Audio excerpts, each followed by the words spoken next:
은혜와 사랑과 축복이 여러분 모두와 이 시간에 영상으로 드리는 예배드리는 모든 가정 위에 충만하게 임하기를 주님의 이름으로 축원합니다. 우리 옆에 분들 축복하시기 바랍니다. 하나님이 당신과 함께 하십니다. 힘을 내시기 바랍니다. 축복송 부르겠습니다. 평화, 하나님의 평강이 평화 하나님의 평강이 당신의 삶에 넘쳐나기를. 평화 하나님의 평강이 당신의 삶에 가득하기를 축복합니다. 은혜, 하나님의 은혜가 나의 삶 속에 넘쳐나기를. 소망, 하나님의 소망이 나의 삶 속에 가득하기를 축복합니다. 아멘. 오늘은 2021년도 성령 강림 주일로 우리가 지키고 있습니다. 오늘 본문은 오순절에 임하신 그 성령의 놀라운 역사, 성령의 불을 경험한 베드로 사도가 구약의 요엘 선지자의 예언을 인용하여 설교한 내용입니다. 오늘 본문 17절 말씀 우리 다 같이 한 음성으로 읽겠습니다. 하나님이 말씀하시기를 말세에 내가 내 영을 모든 육체에 부어주리니 너희의 자녀들은 예언할 것이요 너희의 젊은이들은 환상을 보고 너희의 늙은이들은 꿈을 꾸리라. 아멘. 요엘서에서 말세에 이루어질 일들을 예언했는데 그 말씀이 바로 이루어지고 있다는 것입니다. 베드로의 이 설교에는 종말론적인 메시지가 담겨져 있습니다. 말세라고 했는데 예수님께서 이 땅에 오신 후부터 다시 오시는 때까지를 말세라 그렇게 말합니다. 초대교회에 있었던 예수 그리스도의 탄생 이후 오늘 이 시대 전체가 말세입니다. 인류의 마지막이 언제가 될지는 우리는 아무도 모릅니다. 심지어 예수님 자신도 모른다고 말씀하고 있습니다. 오직 하나님만이 아신다고 말씀합니다. 기독교의 시간과는 분명한 시작이 있고 끝이 있습니다. 윤회설이 아닙니다. 시작과 끝이 분명히 있습니다. 그 끝은 예수 그리스도의 재림입니다. 그때에는 하나님의 심판이 임하여 모두가 하나님의 심판대 앞에 서게 될 것입니다. 기독교 신앙의 중심에는 종말론적인 신앙이 있습니다. 역사의 모든 것이 종결되고 하나님의 심판이 오며 새 하늘과 새 땅이 임할 것이라는 신앙입니다. 성도가 종말론적인 신앙으로 무장하지 않는다면 결코 신앙의 길을 걸 수 없습니다. 신앙을 잃고 맙니다. 우리는 이 세상의 것에 승부를 거는 인생이 아닙니다. 마지막 날 다가올 천국에 대한 기대를 가지고 살아갑니다.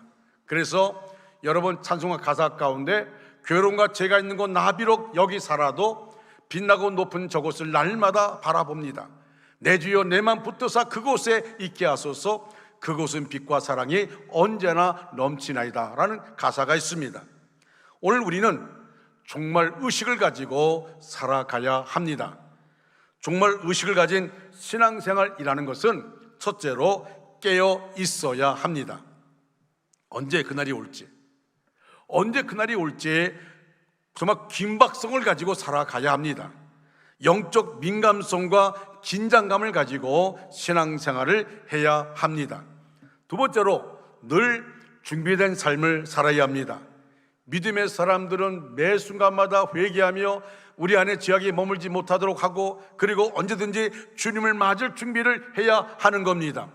여러분 정말 오늘 예배 후에 주님이 오신다 할지라도 우리가 기쁨으로 주님을 맞이해야 됩니다. 어떤 분이 이렇게 말합니다. 오늘 밤에 주님이 오시면 안 됩니다. 제가 아직 준비가 안 됐습니다. 그런 사람은 계속 준비 못 합니다. 아니, 이 순간 주님이 오신다 할지라도 우리가 다 들이받아야 될 줄로 믿습니다. 준비된 마음을 가져야 됩니다. 세 번째로 영적 분별력이 필요합니다. 혼란을 주고 영적으로 어지럽게 하는 코로나19가 멈추지 않는 이 시대를 살아가면서 하나님의 백성들은 때를 분별하는 눈을 가져야 합니다. 영적으로 깨어있는 사람들은 때를 분별합니다. 오늘날 많은 영적인 사람들은 이 시대를 가리켜 뭐라고 얘기합니까? 그날이 가까웠다고 그렇게 말하고 있습니다. 네 번째로 신앙생활을 확실하게 해야 합니다. 애매한 태도로 세상과 타협하면 안 됩니다. 언제나 오늘이 끝이라는 생각을 가지고 세상과 타협하지 않는 그리스도인으로서 은혜 가운데 살아가는 것입니다. 하나님께서 말세에 약속하신 것은 내 영을 모든 육체에 부어주리니 라고 말씀하고 있습니다. 이 부어준다는 표현은 충만하다, 충만함을 의미합니다. 하나님의 영을 부어주신다는 것은 한마디로 말하면 성령께 사로잡힌 상태가 되는 것입니다. 강권적으로 주장하시는 힘에 우리가 끌려가는 그런 상태를 말합니다. 2020년 1월에 시작한 코로나19 사태 이후에 그리스도인들은 점점 힘을 잃어가고 있습니다. 정부 방침으로 교회 역사상 처음으로 대면 예배가 비대면 예배로 바뀌었을 때에 우리가 그날을 한번 생각해 보시기 바랍니다. 여러분, 비대면 예배를 드리며 영상으로 예배 드릴 때 얼마나 마음이 아팠습니까? 얼마나 안타까웠습니까? 우리가 찬양하면 눈물로 찬양을 했고 말씀을 들을 때 눈물로 말씀을 들었습니다. 그때는 정말 우리 마음 가운데 교회 나가지 못한다는 것이 얼마나 안타까운지. 저도 매일 밤 교회에서 잠을 자면서 성전의 3층 본당의 문을 손으로 대면서 얼마나 울었는지 모릅니다.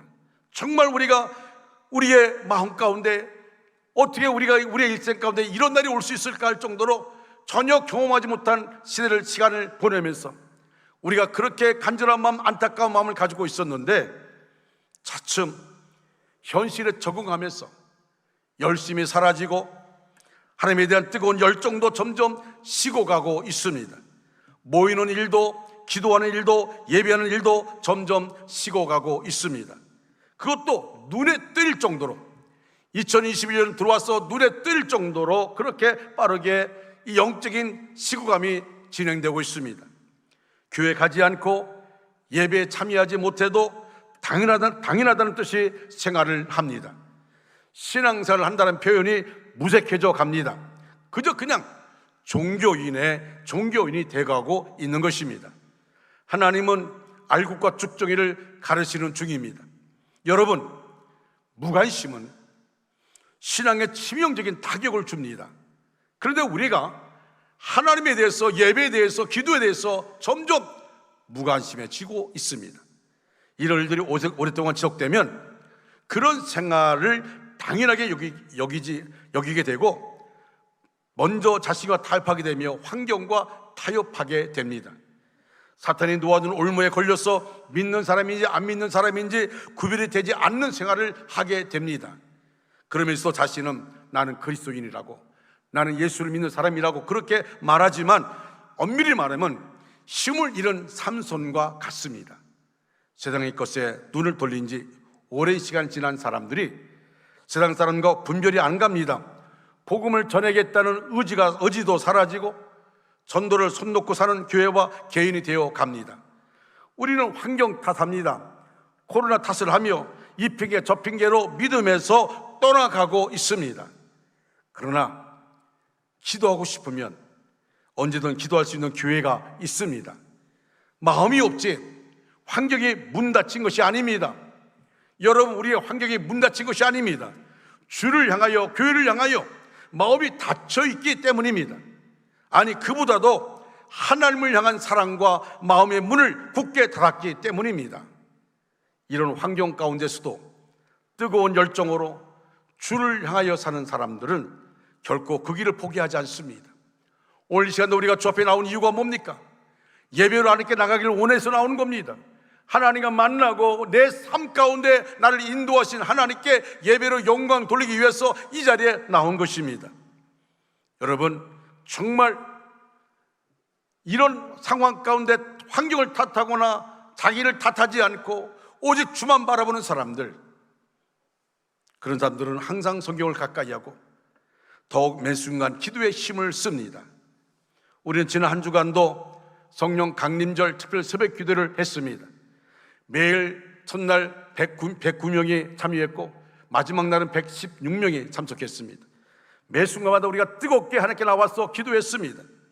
주를 사랑하고 주를 위하여 선다는 것은 자기의 십자가를 지고 갈 때만 능력이 임하는 것입니다. 양보하면 사탄에게 지는 것입니다. 여러분, 절대 천국 가는 그날까지 우리는 양보해서는 안 됩니다. 예배를 양보해서는 안 됩니다. 기도하는 생활을 양보해서는 안 됩니다. 우리가 믿음으로 하나님께 나가는 것을 사탄에게 양보해서는 안 됩니다. 지금은 자다가 깰 때입니다. 주님의 때는 점점 가까워 오고 있습니다. 심판의 날이 저 앞에 번쩍입니다. 믿음은 죽으면 죽으리라, 그런 사생 결단하며 성령의 은혜 안에 살아가는 것입니다. 그러면 성령이 주신 은혜가 무엇인가 생각해 보고자 합니다. 첫째로, 성령이 주시는 은혜는 모든 염려와 두려움이 기쁨과 감사로 바뀌는 은혜가 일어납니다. 예수님이 십자가 못 박혀 돌아가신 이후에 제자들의 모습은 한마디로 말하면 두려워 떠는 비겁자의 모습이었습니다. 우리가 주와 함께 죽으러 가자라고 말하던 제자들이 예수님이 붙잡힐 때 다 도망가 버리고 말았습니다. 그것은 부활하신 예수님을 만난 후에도 마찬가지입니다. 요한복음 21장 경우를 보면 요한복음 21장 이후에 나오는 베드로를 위시한 제자들이 부활의 주님을 만났음에도 불구하고 그들이 다시 갈릴리 바다로 나가서 고기를 잡으러 갑니다. 우리가 생각할 때 제자들이라면 부활하신 예수님을 직접 눈으로 보았다면 그 부활하신 예수님을 증거하는 것이 당연할 것입니다. 그런데 제자들은 그렇게 하지를 않고 고기를 잡으러 갑니다. 왜 그럴까요? 아마 그 이유는 원래 직업으로 되돌아가는 것입니다. 냉정히 말하면 예수님께 희망이 없다고 생각한 것입니다. 그러니까 제자들은 주님이 십자가에 죽으시고 부활하셨어도 그게 큰 의미가 없었습니다. 그 증거가 바로 사도행전 1장 6절 말씀에 부활의 주님을 만났던 제자들의 질문이 뭡니까? 주께서 이스라엘 나라를 회복하심이 이때니까? 라고 묻습니다. 부활의 주님을 만난 그들이 주님이 부활하셨습니다, 우리가 주와 함께 할 것입니다 라고 말한 것이 아니라 주께서 이스라엘 나라를 회복하심이 이때니까. 여전히 제자들의 관심은 이스라엘입니다. 한마디로 세상에 채워질 이스라엘입니다. 제자들 입장에서는 주님이 부활하셨어도 이스라엘이 로마로부터 독립하여 이스라엘 왕국이 세워지기 전에는 의미가 없다고 생각하는 것입니다. 예수님이 이스라엘 왕국을 세우시고 왕이 되었을 때에 자기들은 고유직에 오를 생각만 하고 있습니다. 그러니 예수님이 부활하실 것을 그렇게 말씀하셨어도 관심을 가지고 귀를 기울여 듣지 않았던 것입니다. 그런데 이런 제자들이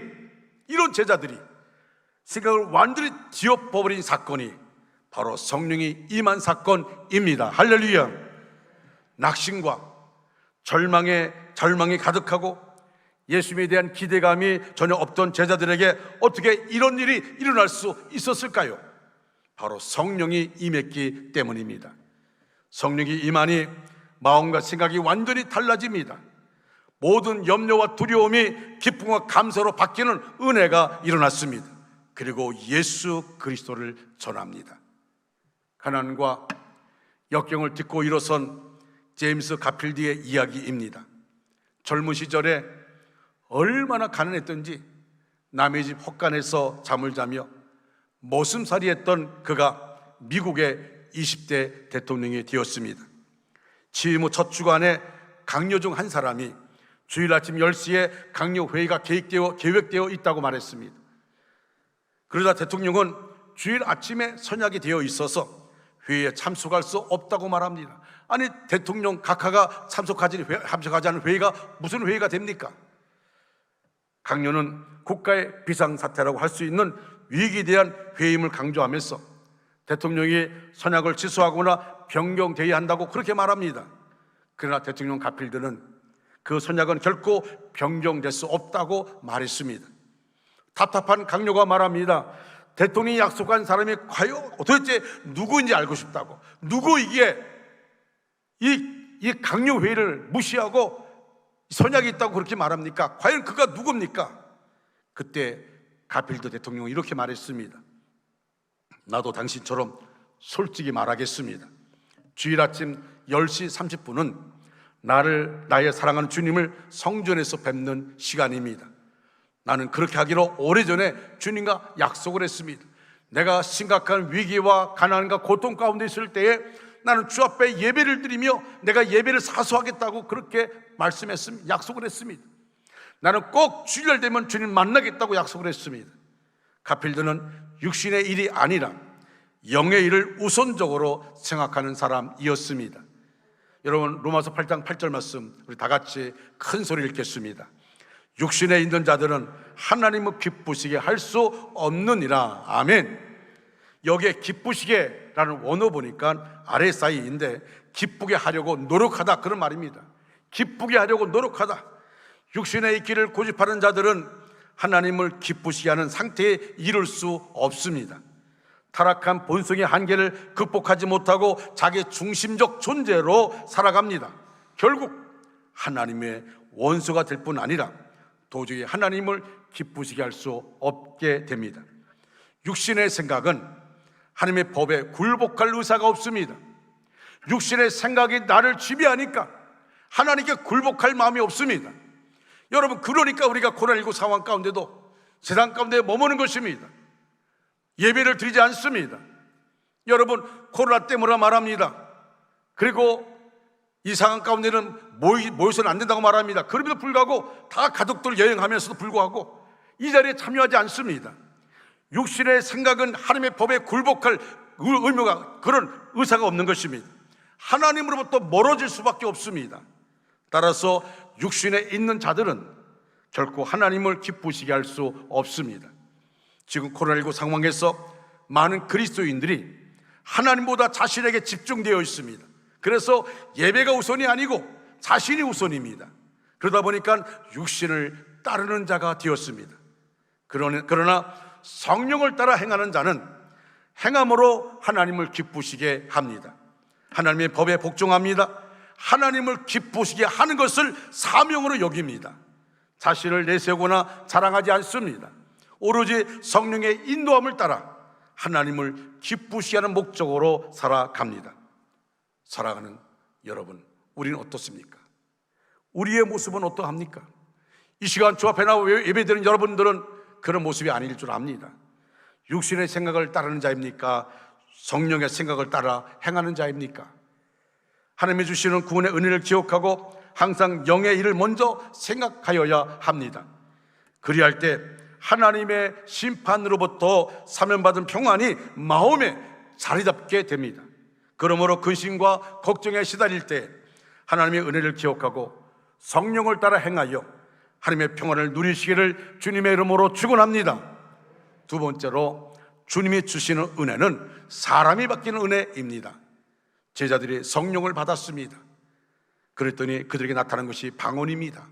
여러분, 사도행전 2장 4절 같이 우리 큰 소리로 읽겠습니다. 그들이 다 성령의 충만함을 받고 성령이 말하게 하심을 따라 다른 언어들로 말하기를 시작하니라. 아멘. 물론 그때의 방언은 지금 교회에서 하는 방언과 다른 것입니다. 당시의 방언은 성령의 임재, 성령의 임재를 알리는 사인입니다. 성결을 위한 용도로서의 방언입니다. 분명 제자들은 유대인이 쓰던 아람어로 말했습니다. 그런데 듣는 사람들은 각자 자기 나라 말로 듣습니다. 여러분, 6절로 8절 말씀 다 같이 읽겠습니다. 6절로 8절입니다. 이 소리가 나매 큰 무리가 모여 각각 자기의 방언으로 제자들이 말하는 것을 듣고 소동하여 다 놀라 신기하게 여겨 이르되, 보라, 이 말하는 사람들이 다 갈릴리 사람이 아니냐? 우리 각 사람이 난 곳 방언으로 듣게 되는 것이 어찌 됨이냐. 아멘. 9절 이후에 보니까 적어도 10개 이상의 나라에서 사람들이 왔습니다. 그런데 예수 그리스도를 증거하는 그들의 소리가 각자 자기 말로 들렸다는 것입니다. 요즘 말로 말하면 성령이 동시 통역해 준 겁니다. 그런데 놀라운 것은 그 다음입니다. 37절과 38절 말씀 우리 다 같이 읽겠습니다. 그들이 이 말을 듣고 마음에 찔려 베드로와 다른 사도들에게 물어 이르되 형제들아 우리가 어찌할꼬 하거늘 베드로가 이르되 너희가 회개하여 각각 예수 그리스도 이름으로 세례를 받고 죄 사함을 받으라. 그리하면 성령의 선물을 받으리니. 아멘. 이들이 사도들이 전하는 복음을 듣고 회개를 한 것입니다. 그들이 누굽니까? 그들 중에는 예수님을 십자가에 못 박으라고 외친 사람도 있습니다. 예수님을 멸시하고 조롱한 사람도 있었습니다. 그런데 그들이 복음을 듣고 회개합니다. 회개하고 세례를 받습니다. 성경은 세례를 받은 숫자가 3,000명이나 되었다고 말씀합니다. 성령은 이렇게 사람을 변화시킵니다. 성령은 이렇게 사람을 바꿉니다. 여러분, 코카콜라의 창업자인 아사지 캔들러는 알코올 중독자였습니다. 알코올 중독자에게 무슨 소용이 있겠습니까? 매일 일어나면 술을 대하고 잠잘 때까지 술을 마시는, 도저히 감당할 수 없는, 누구도 그를 어찌할 수 없는 그런 알코올 중독자였습니다. 정말 절망밖에 없었습니다. 그런데 어느 날 그가 술에 취해서 집에 들어오다가 하나님의 음성을 들었습니다. 자신의 본능적 욕구를 절제하는 사람이 성공한다. 따라할까요? 자신의 본능적인 욕구를 절제하는 사람이 성공한다. 갑자기 이 음성이 들려온 겁니다. 캔들러는 집으로 돌아와서 아내에게 이 말을 하면서 기도를 부탁합니다. 내가 마음속에 좀 불안한데 나를 위해서 좀 기도 좀 해달라고. 그랬더니 하는 말이, 여보, 내가 당신이 술 먹지 않기 위해서 얼마나 기도했는지 모릅니다. 오늘로 제가 당신이 들어오기 전에 내가 기도하고 있었습니다. 그러면서 아내가 남편을 위해서 간절히 기도를 했습니다. 그때 하나님의 은혜가 임하게 되고 캔들러가 술을 끊게 되었습니다. 그리고 교회 나가면서 수입의 11조를 하나님께 드리고 하나님을 간절히 찾았습니다. 그런데 그에게 기회가 왔습니다. 코카콜라를 처음 만든 회사가 경매를 당했는데 그것을 2,300불에 그 회사를 사들였습니다. 인수하게 되었습니다. 그 코카콜라를 세계적인 기업으로 그는 키워냅니다. 여러분, 1920년 딴 사람에게 매도될 때 그 가치가 무려 2,500만 달러입니다. 2,300달러에 샀는데 나중에 2,500만 달러에 매도한 것입니다. 알코올 중독자로서 소망이 없던 캔들러는 하나님을 만나고 변화되었습니다. 그리고 놀라운 축복을 받았습니다. 하나님에게는 소망이 있습니다. 할렐루야. 어떤 절망 속에 있어도 하나님을 만나면 소망이 있습니다. 믿으시면 아멘 하시기 바랍니다. 여러분, 성령의 은혜는 이렇게 사람을 바꾸는 그런 은혜입니다. 여러분, 그러니 성령을 받은 사람은 반드시 달라져야 하고 주님 안에서 달라진 사람은 성령의 은혜를 입은 사람입니다. 세 번째로, 성령의 주신 은혜는 사명의 사람이 됩니다. 여러분, 2장 4절 다시 한번 읽을까요? 같이 읽겠습니다. 시작. 그들이 다 성령의 충만함을 받고 성령이 말하게 하심을 따라 다른 언어들로 말하기를 시작하니라. 여기서 우리는 성령 강림의 선교적 사명을 보게 됩니다. 성령의 강림은 청각적이며 시각적인 외적 현상으로 나타났습니다. 그리고 집에 모여있는 사람들 영혼 속에 충만하게 내적으로 임하셨습니다. 청각적으로 시각적으로 볼 뿐만 아니라 내적으로 성령의 충만함이 임한 것입니다. 따라서 성령의 충만함을 받은 사람들은 성령의 말하게 하심을 따라 다른 언어들로 말하기를 시작하였습니다. 그것은 성령의 충만함을 받은 사람들이 성령의 강권하심을 힘입어서 담대하게 각 지역의 사람들이 알아들을 수 있는 언어로 복음을 증거한 것이었습니다. 이는 오직 주님을 믿고 순종하며 함께 모이고 오로지 기도에 힘쓴 사람들에게 주어진 선교적인 사명이었습니다. 그렇습니다. 오늘날에도 믿고 순종하며 함께 모이고 오로지 기도에 힘쓰는 사람들에게는 성령의 강림과 성령 충만이 얼마든지 선교적인 사명으로 실현되는 줄로 믿습니다. 여러분, 이런 이야기가 있습니다. 월급이 적은 쪽을 택하라. 내가 원하는 것이 아니라 나를 필요로 하는 곳을 택하라. 왕관이 아니라 단두대가 있는 곳으로 가라. 취업 선택 계명으로 많은 인재를 길러낸 거창고등학교 전윤창 교장 선생님의 이야기입니다. 그는 영적인 사람이었습니다. 그는 성령의 사람이었습니다. 거창고등학교에서 그는 학생들에게 이렇게 말합니다. 월급이 적은 쪽을 택하라. 내가 원하는 것이 아니라 너를 필요로 하는 곳을 택하라. 왕관이 아니라 단두대가 있는 곳을 택하라. 그는 미국 유학 중에 우리나라가 6.25가 터져서 한 학기를 남겼지 그는 조국을 위해서 6,000달러를 모금해 귀국했습니다. 부채가 많아 쓰러져가는 학기를 그가 맡았으나 아무리 노력해도 도저히 그의 힘으로 부채를 갚을 수가 없었습니다. 1958년 4월달 학교는 다른 사람에게 넘어가게 되었습니다. 그때 그는 성경과 찬송 그리고 담요 한 장을 가지고 거창읍에서 40이 떨어진 어떤 사마루 언덕에 있는 굴 속에 들어가서 일주일 동안 금식 기도를 시작하였습니다. 그는 4월 동안 주야로 부르짖었습니다. 그렇지만 아무런 응답이 없자 4월째 밤에는 이렇게 부르짖었습니다. 하나님, 아무리 기도해도 마음이 답답합니다. 응답이 확신이 없습니다. 하나님이 응답하지 않으시면 저도 생각이 있습니다. 제가 일주일 동안 금식 기도를 마치고 서울에 올라가서 일간 신문에다가 하나님은 안 계시다 그렇게 광고를 내겠습니다. 참 하나님 앞에 엎을른 겁니다. 한마디로 말하면 땡깡을 부린 겁니다. 저는 이해합니다. 제가 땡깡 기도한 적이 있었기 때문에 이분이 이렇게 하는 겁니다. 제가 일주일 금식 기도를 마치고 서울로 올라가서 일간 신문에다가 하나님은 안 계십니다 이게 광고를 내겠습니다. 사람에게 억지를 부리듯이 감히 하나님께 협박조로 기도를 드렸습니다. 그런데 기도하고 나자 가슴이 뻥 뚫린 것 같은 그런 시원한 마음이 들어와서 그는 찬송을 부르기 시작했습니다. 그래서 작정한 대로 일주일 동안 금식 기도를 마치고 산에서 내려왔습니다. 그런데 그에게 편지 한 통이 와 있었습니다. 편지를 열어보니까 미국에 있는 조우복이라는 성도가 보내준 수표 한 장이 그 편지 안에 들어있습니다. 바로 금액이 2,050달러였습니다. 그것은 그 당시 부채를 정확하게 갚을 수 있는 큰 금액이었습니다. 사도행전 1장 8절에 예수님께서 승천하시기 직전에 제자들이 하신 말씀이 있습니다. 오직 성령이 너에게 임하시면 너희가 권능을 받고 예루살렘과 온 유대와 사마리아와 땅끝까지 이르러 내 증인이 되리라. 그렇습니다.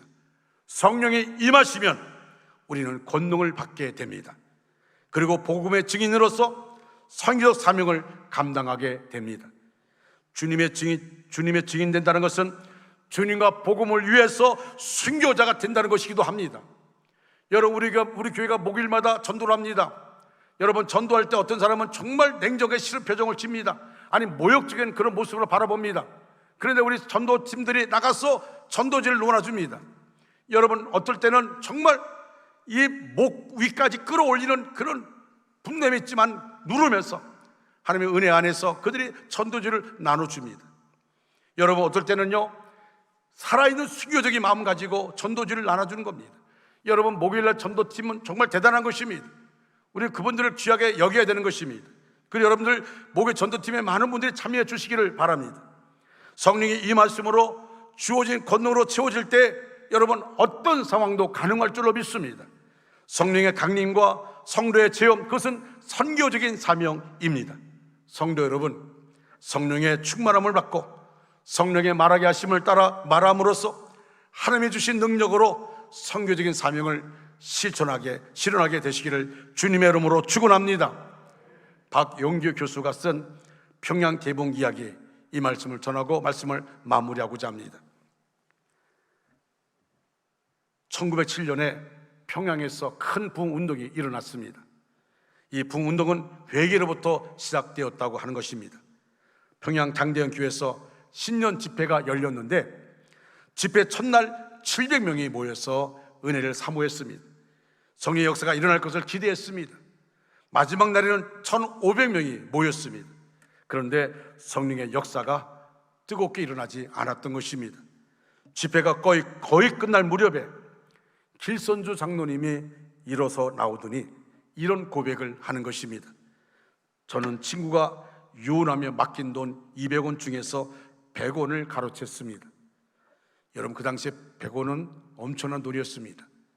장로가 그것도 1200명이 모인, 그 많은 교인들 모인 자리에서 공개적으로 자기의 죄를 회개한 것입니다. 놀라운 사실은 어떻게 장로님이 그럴 수 있습니까? 이렇게 말하는 것이 아니라 그 순간 성령이 강하게 역사하시는데 길선주 장로님의 회개를 들은 성도들이 저마다 자기가 숨겨놓은 죄를 고백하기 시작했습니다. 죄에 대한 회개가 예배당에 모인 모든 회중에게 임한 것입니다. 저녁에 시작된 집회가 다음날 새벽에 되어도 끝나질 않습니다.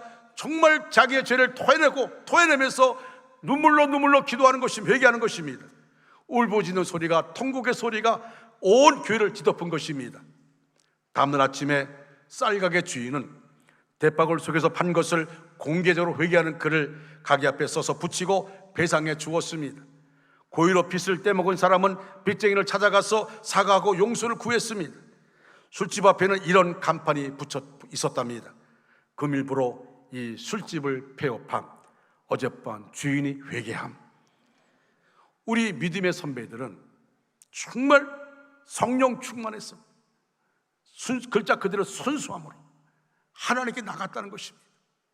여러분, 지하 자원이 없는 이 대한민국이 이만큼 복받은 것이 뭐 때문인지 아십니까? 바로 그런 기도들, 그런 성령의 놀라운 역사가 한반도를 뒤덮어서 한국 교회뿐만 아니라 한국이 이만큼 잘 살게 되었습니다. 그런데 지금은 한국 교회가 위기 가운데 있습니다.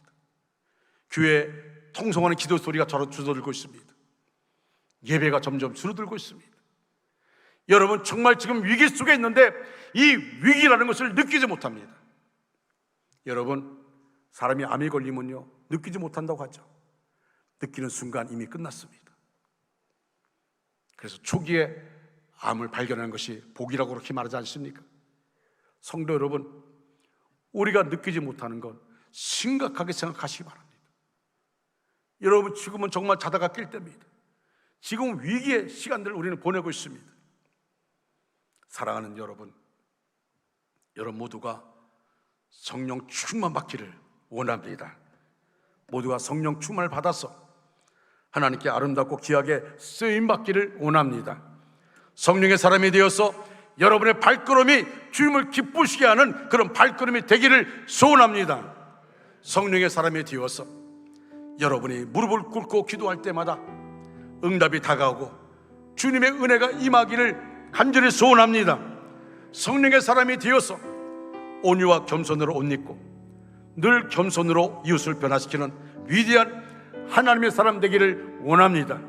성령의 사람이 되어서 여러분 개인의 부족함과 연약한 모습은 사라지고 예수님의 모습이 내 삶을 지배함을 통하여서 위대한 하나님의 역사를 펼치는 주님의 귀한 일꾼 되어지는 우리 원주 중앙교회 모든 믿음의 식구들, 이 자리에 참여하는 우리 모두가 되어지기를 주님의 이름으로 축원합니다. 우리 다 같이 일어나셔서 부흥 찬양 부르겠습니다.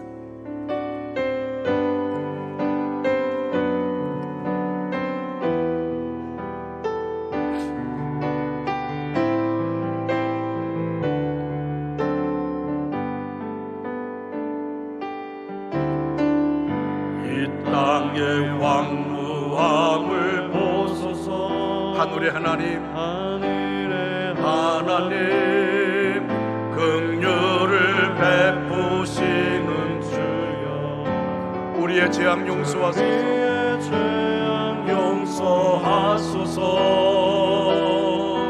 이 땅 고쳐 주소서.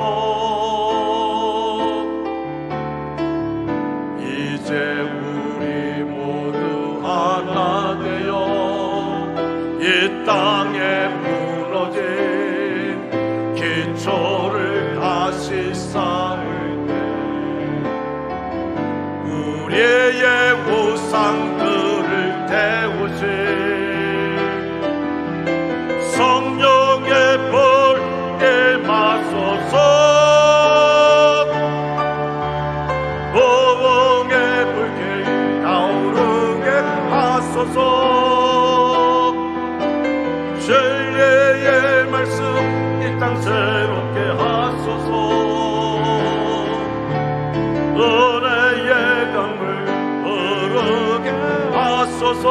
성령의 바람 이제 불어와. 아멘. 바람 이제 불어와. 주의 영광 가득한 새날 주소서. 주님 나라의 땅에 일마소. 우리 두 손 들고 부흥의 불길 가루게 하여 주시옵소서. 부흥의 불길 나부터 타루게 하여 주시옵소서. 진리의 말씀 이 땅 새롭게 하소서. 은혜의 강물 흐르게 하소서. 성령의 바람 이제 불어와. 성령의 바람 이제 불어와. 아멘. 주의 영광 가득한 새날 주소서. 주님 나라의 땅에 예하소서. 우리 이 시간 한음소로 기도하겠습니다. 거룩하신 하나님 아버지, 성령을 통하여 교회에 역사하시고 섭리하심을 감사드리며 찬송과 영광과 존귀를 올려드립니다.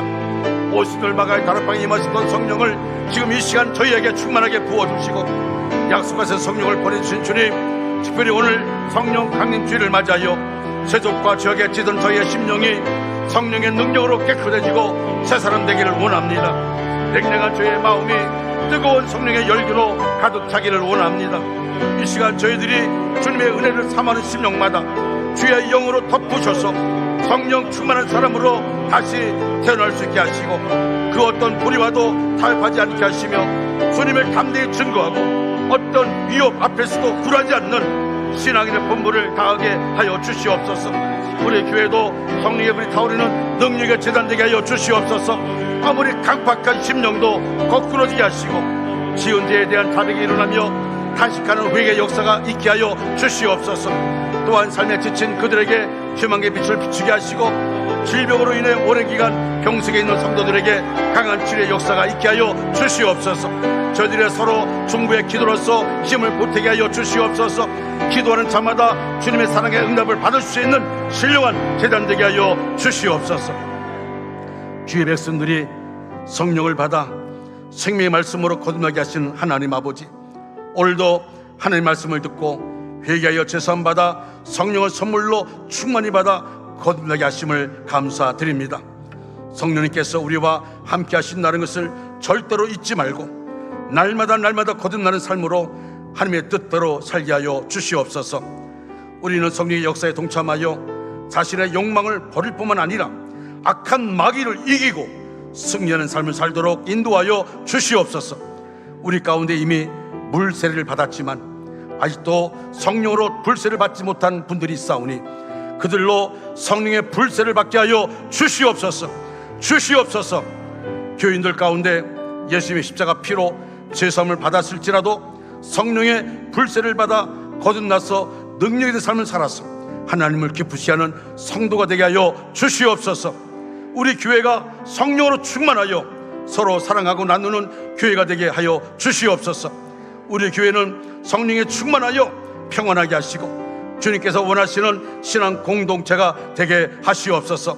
하나님을 사랑함으로 하늘로부터 오는 힘을 얻게 하여 주시옵소서. 하늘의 힘, 성령의 능력으로 세상과 만물을 다스리게 하여 주시옵소서. 교회 속한 기관들을 축복하시고 저희가 경영하는 일들을 섭리로 인도하여 주옵소서.